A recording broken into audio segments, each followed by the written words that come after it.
Hello, I'm Alfonso Severos from Second Saturday. Right now, you are watching Health and Wellness with Rose Ann Green.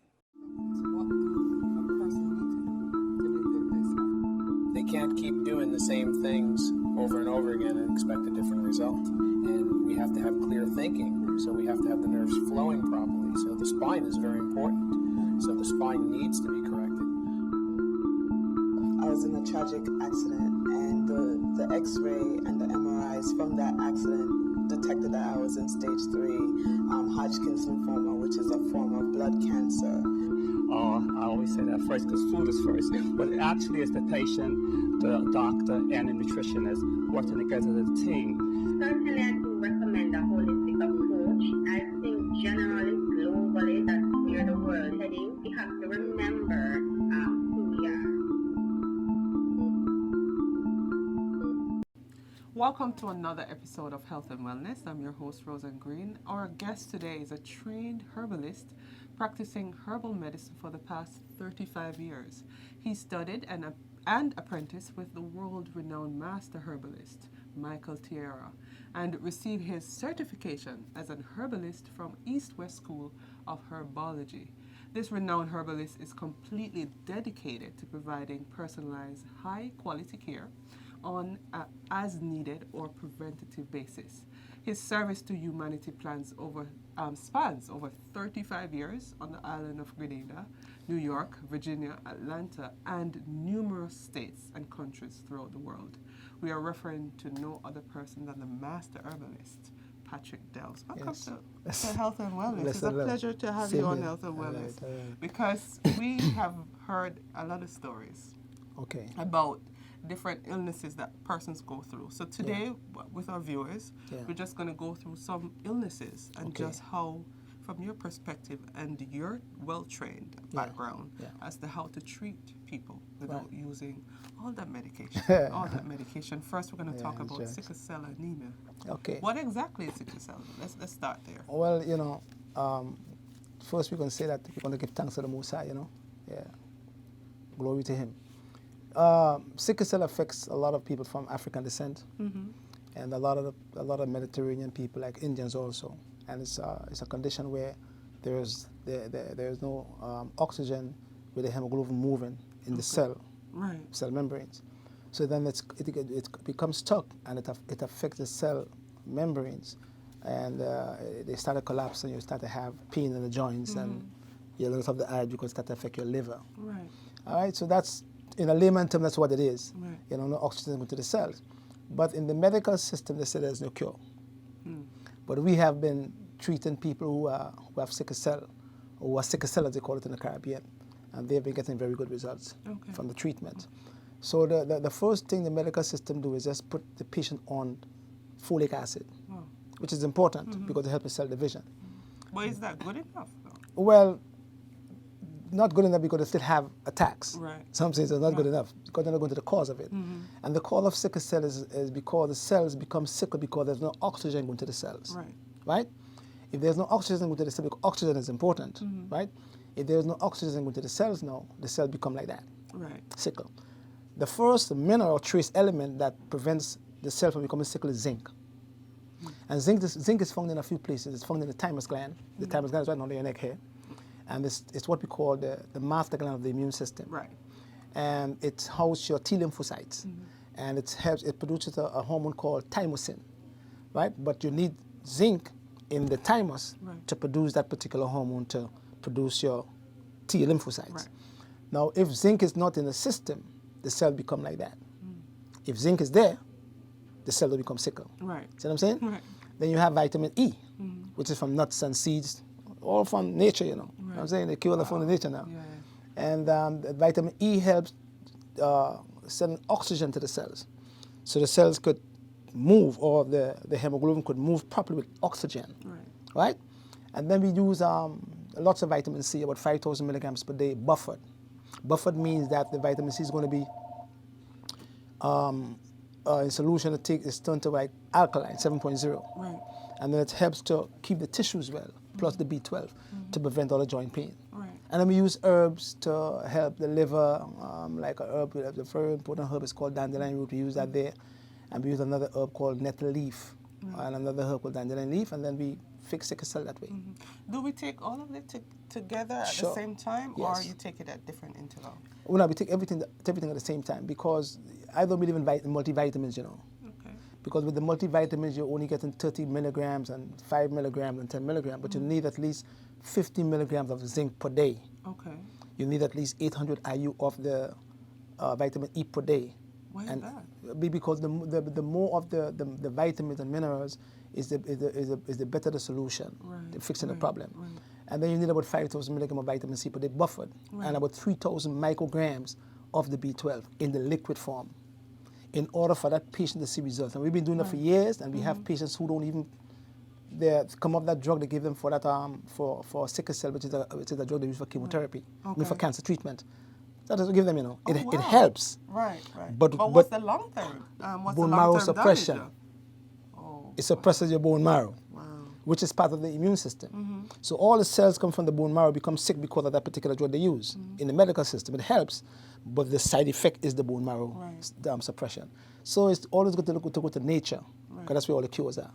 That's where it's at. Wow. Yeah. So what do you recommend in terms of, do you say you meet a patient that has sickle cell, do you just take them off their No, current medication? we don't How do that. What's the transition? I like to use the word complementary medicine, Okay. right?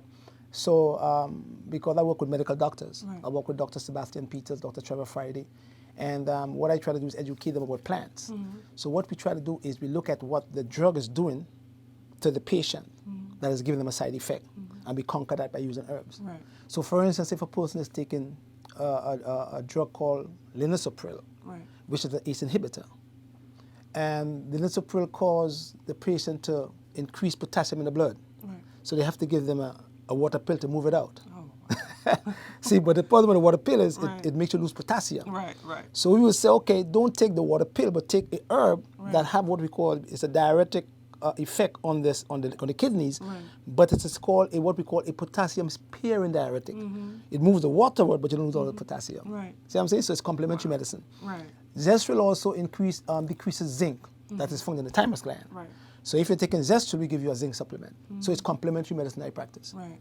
So So it is. you also practice too, and then we're still on the issue of sickle cell preventative measures. Yes. Is there any possible way that we could at least do something, even in our diet or something, to help prevent or lessen the chance of having a full-blown sickle cell anemia? Well, as I said, the key prevention medicine is to use plants, herbs, and also vitamins and minerals that helps, or food that have vitamins and minerals Right. to help to prevent these conditions. That's the key. Right. A lot of people eat what we call dead atoms, And what's called that? dead foods. Okay. Food dead. And what are some of those dead. food? 'Cause Cook it we- in the fire. Oh, wow. So I eat once per day, 4 days a week. Is that enough? Yeah, and I'm 61, right? Okay. So I ain't die yet. And there are people who are eating 3 times, 4 times per day, and they end up in the hospital full of them. You know what I'm saying? Right. Because they're eating dead atoms. Right. So with the more dead food you eat, your tissues and your cells don't function because they can't function, because the body functions on minerals, vitamins, amino acids, and enzymes. Right. So if there's not these compounds or flavonoids in these foods, then the body suffers. You start to get diseases. So I always teach what we call a so-called raw diet, Okay. Okay. prevention. Okay. And I'm going to be a little bit inquisitive in terms of, just tell me a little bit about your diet personally. Well, I don't eat flesh protein, Okay. and I don't eat proteins at night. I eat proteins in the morning because once you're living in the Caribbean, where we're from, we have a lot of diabetes in the Caribbean now, and a lot of people eat sugars in the morning, proteins at night, meat protein that is, Right. fish and chicken and turkey, and although proteins are building foods, but they are toxemia foods. Because of the length of time they take to come out, and become acidic in the body. Exactly. See what I'm saying? And they don't have water. And the body functions on water, 80% water, see? So if you eat proteins at night, 7 o'clock, protein takes 12 hours to digest. Right. So you go eat a protein meal at 7 o'clock at night, especially in the Caribbean countries now, and you go to bed at 10 o'clock, where the protein is at. Still sitting. And your stomach don't chill when you're sleeping now. So 40 years of doing that, you start to come up with troubles in your eyes. Right. heart troubles, high blood pressure, diabetes, sickle cell. Wow. You understand what I'm saying? Cancer. Right. Because of the fermentation and putrefaction of the foods that cause all these conditions in the body. So I believe in what we call fast transit time. Okay. Eating the foods to move quick, to come out fast. Okay. So if I eat 3 meals per day, I will have 3 bowel movements per day. Okay. The average person eat 3 meals per day, have the one bowel one. movement, with the other 2 meals out. They're sitting In the oh belly, my man. God, this is so interesting. I'm saying. We're going to take a quick break. When we come back, we're going to talk with him about other illnesses like diabetes and stroke. Stay with us. You don't want to miss this one. Hello, I'm Alfonso Severos from Second Saturday. Right now, you are watching Health and Wellness with Rose and Green.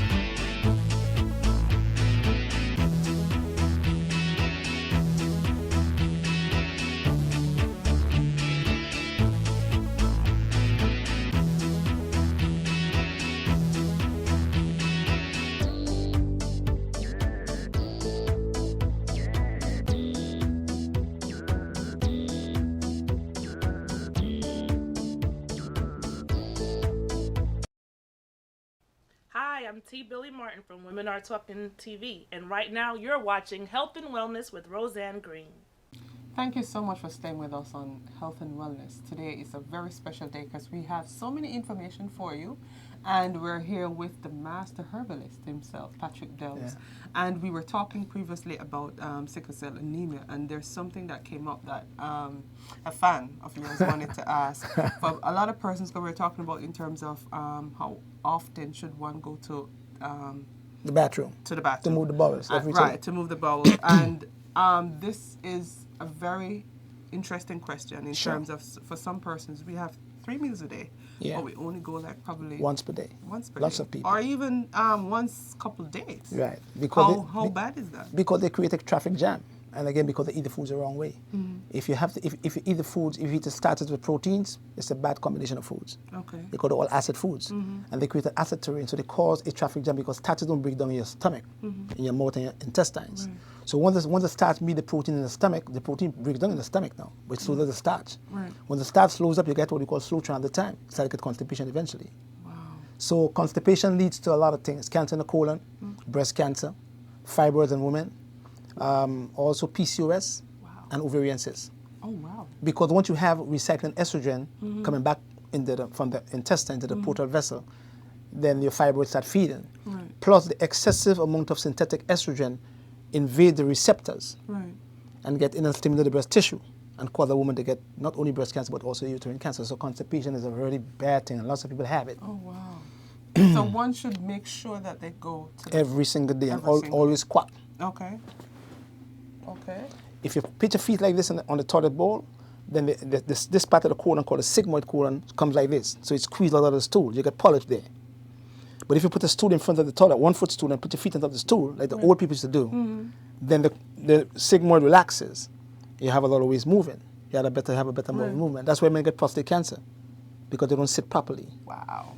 See what I'm saying? I'm sure a lot of us didn't know that. Yeah, We just go. yeah, You know, we just go. Yeah. Like in terms of, I didn't even know Yeah. that there should be a And if you go- specific position And that if you should be. Yeah, and if you stay in the bathroom, if you stay on the toilet bowl for more than 1 minute, you're constipated. Serious stuff. You can't be. Some people go into the bathroom with a paper. You have to read. Half an hour, they're still there. A lot of us That's do constipation. A lot of us do that. We're so guilty. I'm sure a lot of us like, oh snap, we're so guilty of that. Yeah, though. and- but and- what are your thoughts about that? Yeah, You shouldn't do that. No. You Don't have to go get like too comfortable. no, and then your stool's supposed to be fat like your intestines, not thin. Some people have thin stools because of the colon walls being so contaminated with a lot of carbon from the food we eat, especially starches. Right. That the passage become very narrow, so you have to get narrow stools. Right. So you have to have the stool fat like a 2-year-old. That's what it's supposed to be. Yeah, lots of people ain't know that, you know. Oh, no. And you touch on an issue that a lot of women suffer from. Black women especially. Yeah, black women. Yeah, and fibroids. Fibroids. Yeah. Like, talk to me a little bit about that. Well, there are growths that are found in the uterus, and a lot of black women seem to have it. And again, it's come from excessive amount of estrogen, synthetic estrogen, not the natural one that God made now. Because there's two types of estrogen, you know. Right. Right. The one a man put in the meat and the chicken and the cheese and the eggs and all them kind of food they're giving us to eat every day. Right. That kills us on a regular basis. That's the food that killing all women. Right. See. So once a woman eat these foods on a regular basis, and she's constipated also, and the liver is not moving the excessive amount of estrogen from the bowel, from the system, then the estrogen starts escalating and causes her to have fibroids, growths in the uterus. There are things we do to move it out, herbs that we use for what we call uterine circulation, and it shrinks the fibroid. Okay. But we look at the foods that the woman eat and try to avoid them from eating all the foods that have the excessive amount of man-made estrogen. Okay. Because man are killing us. You know, the natural food that go put in don't kill us. Right. But one man started to do his thing with all the food, he messed the food chain up, and it caused our women to have a lot of problems. Oh, wow. And all uterus is for babies, isn't it? Yes. That's why God made a woman. Yes. She's the cradle of civilization. Yes, that is true. So we can't lose it, eh? That is true. But how do you recommend that you would treat someone that has fibroids? Well, we have a product called Uterine Tonic, and it's a fibroid blend, and we just use these herbs and they help with uterine circulation. They help with preventing pelvic congestion. Right. And some herbs in there like saplometo help to prevent that, and saplometo also helps to prevent the fibroid from growing bigger. Okay. It's an herb they use for men, but it's good for women too. Okay. And we use a lot of herbs that increase the Chinese plant that we use to help the liver to remove an excessive amount of estrogen via bowels and create good or fast transit time, and then automatically the fibroid shrinks. What's the after effect? There's no after effect. No side effects at all. Okay. Only pregnancy and lactation. For women who wait a longer period of time to have babies, are we at higher risk? Down syndrome. That's what the medical system says. My mother had me at 47. I ain't Down syndrome though. True. Once a woman eat right properly, and she passed the age of 40, and she could eat the right foods, and we have a product that Dr. Michael Tiro makes it too. It's called prenatal care. Okay. That he makes with herbs and stuff to protect the fetus and the woman. Right. She don't get a Down syndrome child at all. So that's a myth in terms of the medical system. Oh wow. That's interesting. Wonderful. That's awesome. Yeah. But we want to talk about, as we group everything, I'm going to talk about more topics in the following episode. Yeah. But I want to touch on, just give us some pointers on, a lot of persons talk about alkaline diet. Yes. And we want to talk a little bit about that, just to educate people as to what exactly it is, and are there benefits, or how do you properly go about doing alkaline? Well, there are two systems. One is called alkaline, one is called acid. So you go between 7 and 7.0 and 14. The body, the stomach is the only place in the body that's acidic because it produces hydrochloric acid. Right. Then you have the venous blood, which is 7.45, arterial blood 7.45, and capillary blood 7.45. So the blood itself is alkaline. Right. Then you have the saliva 6.9, the urine 7.0, the pancreatic secretion 8.0, and the intestinal tract secretion 7.8, alkaline. Right. So the only part of the body that's acidic is the stomach. So common sense will tell anybody that you're going to have to eat the food that keep the body in an alkaline terrain in order for the body to function better. Wow. See? So all green leafy things are alkaline foods.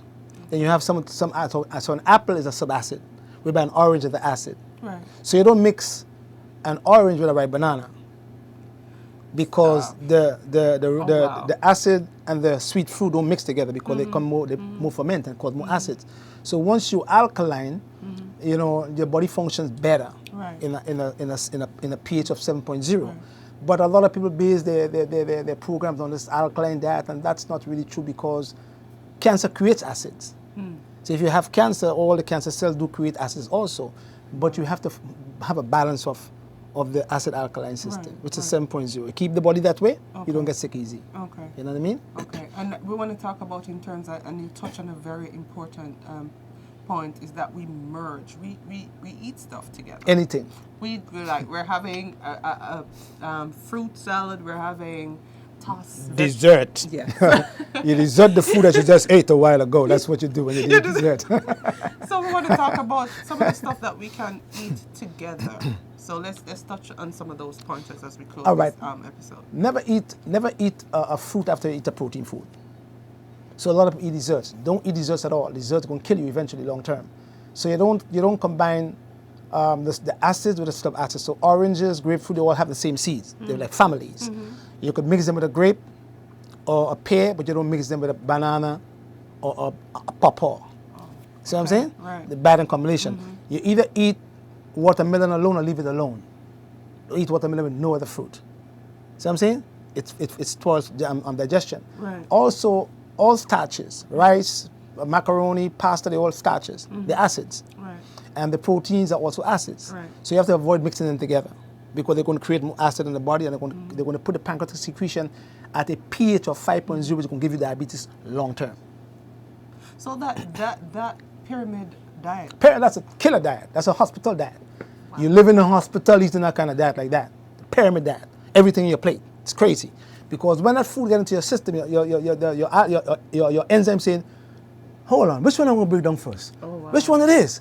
And I'm not going to break down the starch, it's protein, which one it is? So they go crazy and they get confused. And then automatically you put yourself at risk of getting all kinds of diseases because all diseases starts in the digestive system and in the large bowel. Large bowel. That's where it starts. Wow. Because a lot of persons are taught about in terms of the pyramid diet, and if you follow these, you have a little bit of starch, you have a little bit of protein, you have a little bit of vegetables. Not together. Not together. Because when you eat the starch breaks down your mouth, right? When you get into the stomach, the acid kills the amylase that breaks the starch down. See? So the starch can't stay in your stomach. It moves into your small intestines. Right. And then your pancreas and your small intestine secretes a little bit more of the amylase that breaks it down there. Wow. Same thing happens to the protein foods. When the protein gets into the stomach, acid kills it too. But the protein have a backup called pectin that resists the acid. So protein breaks down in the stomach now. Right. You eat them together, when they get into the stomach, what happens? The starch can't move with the protein. You have to wait till the protein digest. Right. So if the protein takes 8 hours in your stomach, the starch will take 8 hours and it will be idle. And what happens to the starch?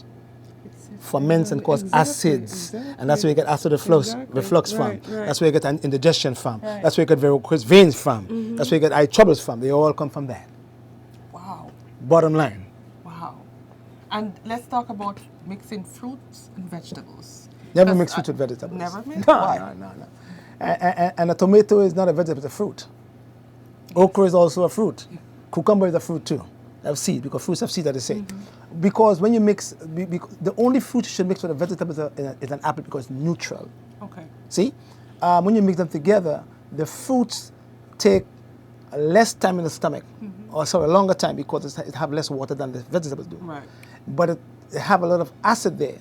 So it kind of spoil the movement of the vegetable, which have 80% water.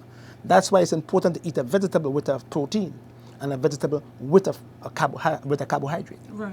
Because 80% water. So the carbs will take the exact time in the stomach and move. Exact principle with the proteins and the vegetables. Right.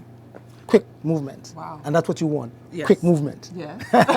Because when you're in a traffic jam, what happens? You get angry, you start to blow your horn. Exactly. Oh, shoot, traffic jam. You gotta go. Once you create a traffic jam in your belly, you gone too, you're dead. Yes, that's true. You know what I'm saying? That is That's so what it's true. all about. We're eating so many different things. Yeah. Right, And we're not realizing how many effects That's it what has. we were taught. Right. We were taught the wrong way. Exactly. For persons living in the Caribbean, we eat a lot of. We are saying, oh, I'm not eating white rice, but I'm eating wheat. Same thing. They're all allergen foods. Is it? Yeah. Wheat is no better than we eat the white rice. So that you're saying that the wheat is still Wheat is no good. We don't eat wheat. Why? Because they're all allergen foods. They cause in the intestinal tract to be clogged up because they have they act as what you call plaster Paris. All starch foods have plaster Paris. 7% of the diet should be plant foods, should be carbohydrates. Right. 7%. And 20% of your food should be protein foods. 20%. And 20% should be fruits. Because fruits they make you eliminate. Right. See? And they're cooling foods. Right. So they shouldn't be used in the winter time. See what I'm saying? Right. Because they're cooling foods. Right. So you retain the sugars. And then fruits also in abundance make it remove or move a lot of minerals out of the body. Because they make you go to the bathroom. Right. So you lose a lot of minerals. So there should only be 20% of your diet. Wow. That's what we're trying to teach our people in the Caribbean. Yeah. How to eat the food the right way. Our diet is a little bit different in the Caribbean. Oh, starches. Yes. Diabetes like we crazy. Eat a lot of starches. We move with a lot of starch. And impotence like crazy. Yes. Man can't get hard at all. Whoop, he's dead. Boom. Oh, wow. Too much starch food.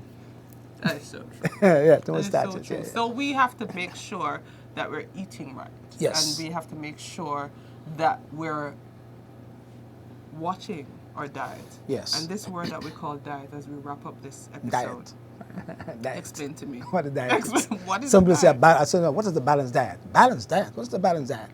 I don't know what that is. I don't eat a balanced diet. I eat food when at the right time of the day to correspond with my blood. Right. So I eat what I grow and I grow what I eat. It's not about balance. Once you start to eat somebody else that you're going to create a man disease, you're going to get it. So you have to eat what you grow, what you eat, because we were taught by Michael Tierra that when you eat in your climate, you correspond to your blood. Right.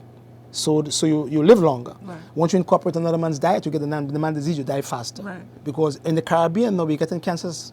The second leading cause of death in the Caribbean is cancers now, That is true. besides strokes and high blood pressure. That is true. And that's some of those stuff that we will be talking about in the following episode. Yeah, crazy. Because there's so many illnesses that we suffer from. Yeah. And based on the regions that we're at, we need to eat based on the location we're at. Because the foods that we We're eat. not supposed to get these diseases. We're not We have supposed too to. much fresh water and beaches and ground foods. And still, in my country now, the #1 killer is cancer. Wow. And that's sad. Sad to say, man. That's sad. Jamaica ain't too far either. Trinidad is the worst. That is true. St. Lucia have the most diabetes in the Caribbean. Wow. 1 in every 3 persons. Wow. Thank you so much for being on You're the welcome, program. It's a pleasure talking with you. Yes. And as he was saying, that we're going to talk about this in the following episode, because this is a part 1 of a part 2 series as we talk about stroke, cancer, and also diabetes, the killer of a lot of persons in the Caribbean, also in the States.